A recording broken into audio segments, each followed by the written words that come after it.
오늘 이 아침 하나님께서 주시는 말씀 욥기 42장 1절에서 17절 말씀 한 절씩 교독하겠습니다. 욥이 여호와께 대답하여 가로되 주께서는 무소불능하시오며 무슨 경영이든지 못 이루실 것이 없는 줄 아오니 무지한 말로 이치를 가리우는 자가 누구니까 내가 스스로 깨달을 수 없는 일을 말하였고 스스로 알 수 없고 헤아리기 어려운 일을 말하였나이다. 내가 말하겠사오니 주여 들으시고 내가 주께 묻겠사오니 주여 내게 알게 하옵소서. 내가 주께 대하여 귀로 듣기만 하였사옵더니 이제는 눈으로 주를 배웁나이다. 그러므로 내가 스스로 한하고 티끌과 제 가운데서 회개하나이다. 여호와께서 욥에게 이 말씀을 하신 후에 대만 사람 엘리바스에게 이르시되 내가 너와 네 두 친구들에게 노하나니 이는 너희가 나를 가리켜 말한 것이 내 종 욥의 말같이 정당하지 못함이니라. 그런즉 너희는 수송아지 7과 수양 7을 취하여 내 종 욥에게 가서 너희를 위하여 번제를 드리라. 내 종 욥이 너희를 위하여 기도할 것인즉 내가 그를 기쁘게 받으리니 너희의 우매한 대로 너희에게 갚지 아니하리라. 이는 너희가 나를 가리켜 말한 것이 내 종 욥의 말같이 정당하지 못함이니라. 이에 대만 사람 엘리바스와 수아 사람 빌닷과 나아마 사람 소발이 가서 여호와께서 자기들에게 명하신 대로 행하니라. 여호와께서 욥을 기쁘게 받으셨더라. 욥이 그 벗들을 위하여 빌매 여호와께서 욥의 공경을 돌이키시고 욥에게 그 전 소유보다 갑절이나 주신지라. 이에 그의 모든 형제와 자매와 및 전에 알던 자들이 다 와서 그 집에서 그와 함께 식물을 먹고 여호와께서 그에게 내리신 모든 재앙에 대하여 그를 위하여 슬퍼하며 위로하고 각각 금 한 조각과 금고리 하나씩 주었더라. 여호와께서 욥의 모년에 복을 주사 처음 복보다 더하게 하시니 그가 양 14,000과 약대 6,000과 소 1,000겨리와 암나귀 1,000을 두었고 또 아들 7과 딸 3을 낳았으며 그가 첫째 딸은 여미마라 이름하였고 둘째 딸은 그시아라 이름하였고 셋째 딸은 게렌 합북이라 이름하였으며 전국 중에 욥의 딸들처럼 아리따운 여자가 없었더라. 그 아비가 그들에게 그 오라비처럼 산업을 주었더라. 그 후에 욥이 140년을 살며 아들과 손자 4대를 보았고 함께 봅니다. 나이 늙고 기한이 차서 죽었더라. 아멘. 예, 드디어 욥기 마지막 장이 되겠습니다. 자, 욥은 기다리고 기다리던 하나님을 대면합니다. 그게 38장에서 대면하시오. 그리고는 40장에서 그가 이야기합니다. 내가 입을 가려야겠다. 침묵해야겠다. 그리고 난 이후에 40장에서 하나님의 물음이 또 두 번째 임하게 됩니다. 그 두 번째 하나님의 물음 가운데 욥이 다시금 대답하는 내용이 오늘 42장의 내용이 되는 것이죠. 1절 이하 3절 말씀 보면 이렇게 이야기합니다. 욥이 여호와께 대답하여 가로되 주께서는 무소불능하시오며 무슨 경영이든지 못 이루실 것이 없는 줄 아오니 무지한 말로 이치를 가리우는 자가 누구니까 내가 스스로 깨달을 수 없는 일을 말하였고 스스로 알 수 없고 헤아리기 어려운 일을 말하였나이다. 1절부터 3절 내용만 보면 여전히 처음 욥이 하나님께 했던 말과 크게 다르지 않습니다. 40장 2절에서도 전능자라고 표현을 하는데 오늘 여기에서도 하나님이 얼마나 크고 높으신 분인가 표현하고 있습니다. 2절에 보면 무소불능하십니다. 어떠한 경영이든지 못 이루실 것이 없으신 분이십니다. 똑같이 표현하고 있습니다. 자, 그런 분인 것을 자신이 알게 되었지요. 하나님이 어떤 분인지를 깨닫게 됩니다. 그리고 이어서 그 무소불능하신 하나님 앞에 자신이 그 앞에 서보니까 자신이 어떠한 존재인지를 깨달았다고 이야기하지요. 40장 4절에서는 미천한 자였다고 표현하고요. 오늘 본문 3절에 보면 더 구체적으로 이야기합니다. 3절에 보시면 무지한 말로 이 지를 가려는 자가 누구니까? 내가 스스로 깨달을 수 없는 일을 했고 알 수 없는 걸 했고 헤아리기 어려운 일을 했습니다 라면서 자신의 모습을 이야기합니다. 여기까지만 보면 하나님과 욥이 첫 번째 만났던 그 상황과 동일한 고백으로 보여집니다. 그런데 두 번째 하나님의 대면의 내용을 담고 있는 오늘 본문에서는 조금 새로운 고백들이 이어지고 있습니다. 4절 이하 6절 말씀입니다. 내가 말하겠사오니 주여 들으시고 내가 주께 묻겠사오니 주여 내게 알게 하옵소서. 내가 주께 대하여 귀로 듣기만 하였사더니 이제는 눈으로 주를 배웁나이다. 그러므로 내가 스스로 한하고 티끌과 제 가운데서 회개하나이다 표현하고 있습니다. 욥은 자신이 하나님께 하지 말아야 할 말, 그걸 했던 그런 자신의 그 무지함을 생각했을 때에는 입을 가리워야 한다라고 그렇게 생각했어요. 그런데 지금 욥의 고백을 보면 우리는 욥이 또 다른 깨달음이 있는 것을 우리는 생각할 수 있겠습니다. 그것은 바로 하나님께서 왜 나에게 이런 고난을 주셨는지를 이제는 조금씩 알게 됐다는 거예요. 하나님께서 자신의 그릇을 좀 더 넓히시기 위해서임을 그는 깨닫게 되는 겁니다. 욥의 하나님을 바라보는 눈이 어떻게 된 것입니까?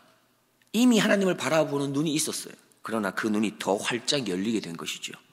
하나님을 향한 눈이 열리자 자신을 향해서 다가오는 이 상황들, 자신을 향해서 주어지는 이 환경들을 바라보는 눈도 새로워지기 시작합니다.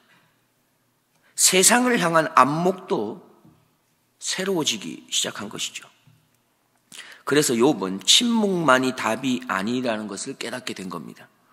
그는 하나님의 마음, 그 마음에 좀 더 합당한 모습으로 담대히 하나님 앞에 나아가기로 결단하게 됩니다. 그리고는 회개의 자리로 나아갑니다. 결국 그 회개의 자리는 욥을 회복의 자리, 또 성장과 성숙의 자리로 인도하는 것입니다. 이러한 욥의 성장과 성숙을 향한 그의 회개의 고백이 있은 후에야 하나님께서는 욥의 친구들을 향해서 잘못을 지적하시지요. 그리고는 그 친구들에게 뭐라고 이야기합니까? 너희들은 7 송아지, 수송아지 7, 수양 7을 취해서 욥을 찾아가라고 말하지요. 그리고는 너희의 잘못을 위해 그 번제를 드리라고 합니다. 그렇게 하면 욥이 어떻게 한다는 것입니까? 너희들 위해서 기도해야 할 것이다.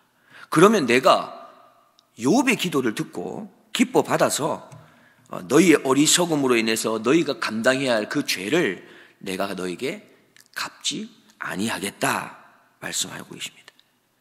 자, 이러한 모든 과정을 마친 후에야 하나님께서 욥의 고난을 그치시고 욥에게 전보다 갑절이나 더한 것으로 채워주시지요.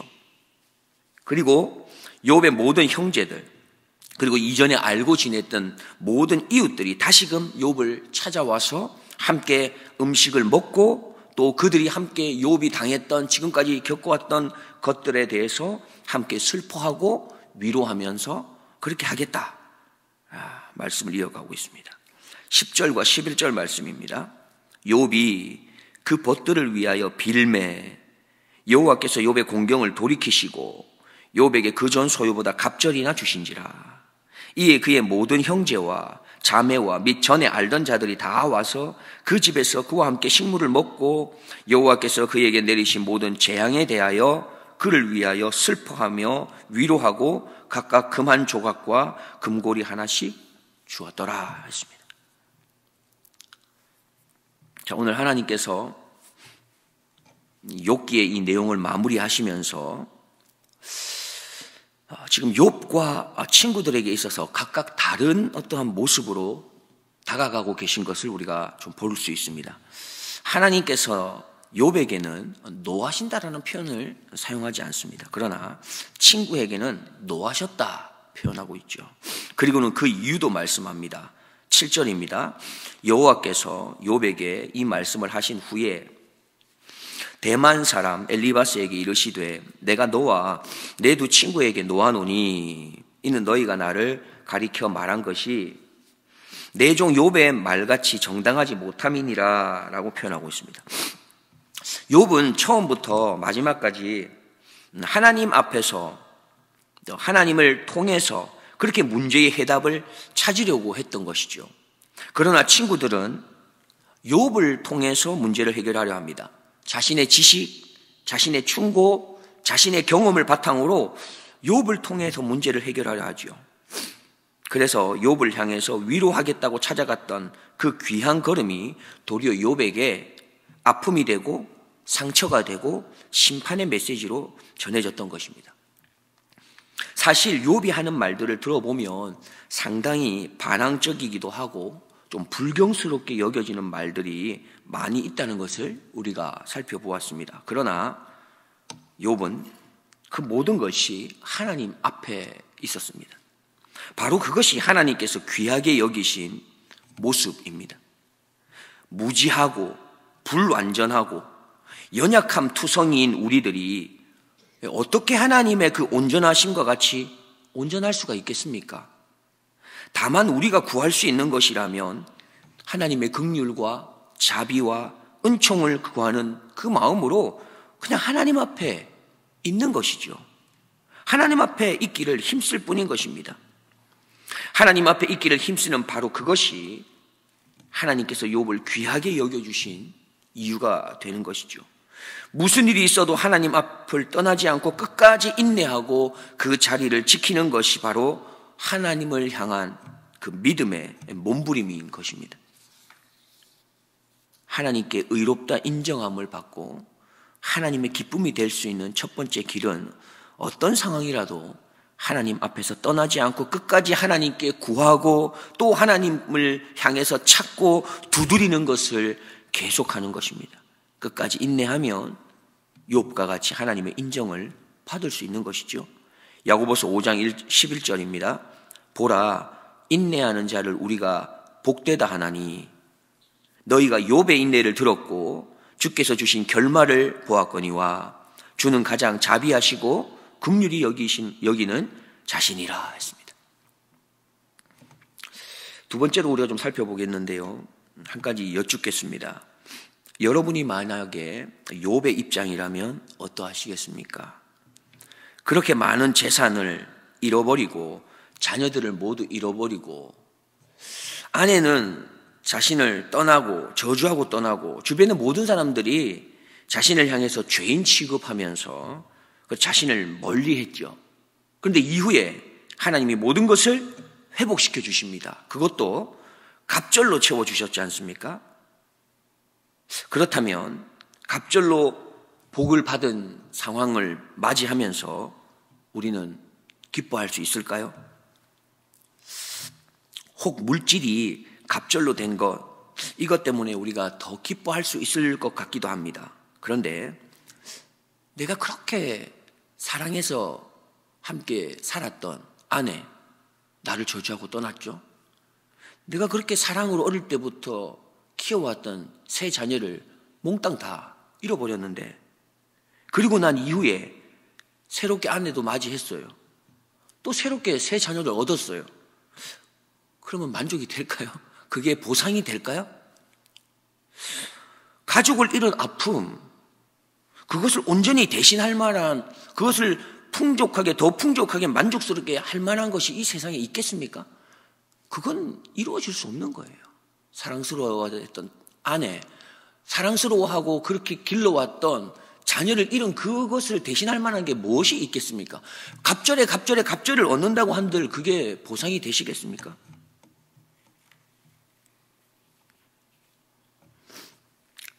아마도 욥은 모든 것을 잃었다가 다시 회복하고 더 풍성하게 회복한 것들로 인해서, 갑절로 오는 것들로 인해서 만족한 건 아닐 거라고 생각이 듭니다. 그것은 욥의 고백을 통해서 우리는 알 수 있죠. 5절입니다. 내가 주께 대하여 귀로 듣기만 하였었더니 이제는 눈으로 주를 배웁나이다. 욥은 하나님을 향한 새로운 눈을 뜬 것, 그 큰 기쁨을 얻었던 것이죠. 이것이 그에게 감사한 일이었습니다. 욥이 1장을 시작하면서 하나님께서는 욥을 향해서 의인이라 했죠. 얼마나 욥에 대한 신뢰가 있었으면 마귀가 목숨을 빼앗는 것을 빼고는 어떤 것이라도 시험해 볼 수 있도록 허락까지 하셨습니다. 즉 욥은 하나님께서 인정하는 의인이었습니다. 물론 친구들은 그를 결단코 의인이 아닌 죄인으로 여겼지만 말입니다. 욥은 하나님 앞에서 욥기 1장을 시작하면서부터 의인이었고 욥과 친구들이 함께 논쟁하는 가운데도 여전히 하나님의 눈에서는 의인이었으며 마지막까지 하나님 앞에서 의인으로서 끝까지 마귀의 시험을 잘 이겨냈습니다. 인내로 승리한 것이지요. 단지 달라진 게 있다면 무엇입니까? 그가 하나님을 더 많이, 더 깊이, 더 풍성하게 알았다라고 하는 것입니다. 그래서 하나님 앞에서 자신을 더 정확하게 들여다볼 수 있는 그 눈을 얻게 된 것이죠. 이러한 성장과 성숙의 과정을 통해서 욥은 자신을 향하여 저주하고 공격하고 죄인 취급하던 원수 같은 자신을 죽기를 바라고 있었던 그들을 향해서까지라도 그는 기도할 수 있는 사람이 되었던 겁니다. 중보할 수 있는 성숙함까지 나아갈 수 있었던 것이죠. 또한 욥은 여전히 예전에도 주변의 형제들, 이웃들을 잘 돌보았던 사람입니다. 의로운 모습으로 그들을 대했던 사람이에요. 그러나 이제는 자신을 죄인 취급하고 악한 자로 취급하며 조롱하고 멀리했던 형제들, 이웃들까지라도 다 끌어안을 만한, 포용하고 함께 마음을 나눌 수 있는, 함께 다시금 그들과 잔치를 벌일 만한 그렇게 조금 더 넓은 마음, 그 깊은 마음으로 성장하고 성숙해진 것을 볼 수 있는 것입니다. 우리는 욥기라고 하는 이 말씀을 마치면서 이러한 것을 다짐할 수 있을 것 같습니다. 어떠한 상황이 나에게 찾아와도 욥과 같이 하나님 앞에서 끝까지 떠나지 말자.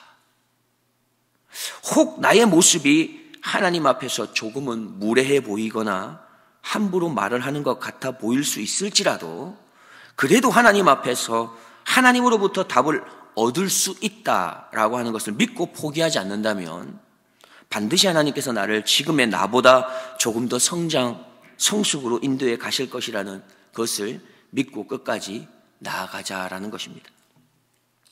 그리하여서 귀로 듣기만 하던 신앙생활에서 눈으로 주를 배움는 신앙으로 성장해 갑시다.